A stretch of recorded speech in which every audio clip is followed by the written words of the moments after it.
futur, à mon sens, ce sera, on va dire, intégré. C'est-à-dire qu'on passera du statut de candidat au statut de salarié sur les mêmes outils. On le voit d'ailleurs au sein des entreprises, on a de plus en plus de réseaux sociaux internes, des réseaux du coup qui sont utilisés par les collaborateurs et qui ressemblent d'ailleurs aux réseaux sociaux externes, ceux qui sont utilisés par le grand public. Donc à mon sens, la manière dont tout ça va évoluer, c'est que finalement on sera donc candidat sur un réseau social et on restera sur ce même réseau social au moment de l'intégration de sa nouvelle entreprise et on poursuivra sa carrière professionnelle en utilisant exactement les mêmes outils.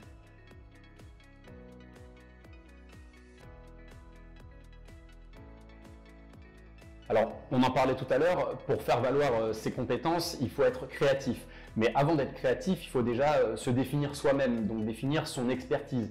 Et pour définir son expertise en tant que candidat, l'idée c'est déjà de lister sur papier nos expériences et quelles qualités ces expériences ont révélées chez nous. Ça peut être par exemple le sens de l'organisation, une certaine rigueur, une vraie créativité aussi, pourquoi pas des compétences en design ou autre.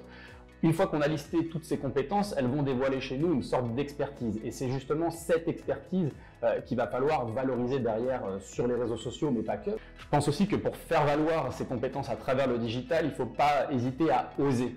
En fait, on le voit sur les réseaux sociaux, aujourd'hui, les gens qui osent sont ceux qui obtiennent le plus grand nombre d'interactions, des likes, des commentaires, des abonnés. Et on voit d'ailleurs Mazars sur leur site de recrutement et à travers toutes leurs initiatives sont particulièrement innovants et c'est ce qui démarque leur marque employeur d'entreprises concurrentes, par exemple.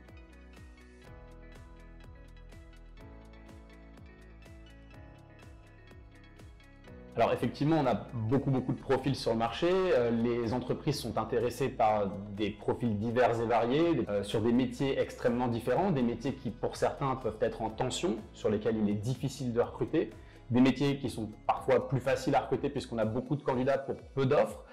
En tout cas, donc sur cette question, l'idée c'est vraiment de se mettre à la portée des candidats que l'on souhaite attirer. En gros, on identifie une cible et cette cible, on cherche à savoir sur quels canaux on peut l'adresser et à travers quels messages. Quels messages vont être particulièrement adaptés à la cible en question. Et on voit aussi aujourd'hui, les entreprises sont de plus en plus sensibles aux soft skills, donc aux compétences comportementales, aux qualités humaines en fait des candidats, parfois même plus que les hard skills, donc les compétences techniques. Du coup, pour attirer ces profils aussi variés les uns que les autres, l'idée du coup ce sera peut-être de formaliser une offre d'emploi dans laquelle on trouve plus de soft skills que de hard skills.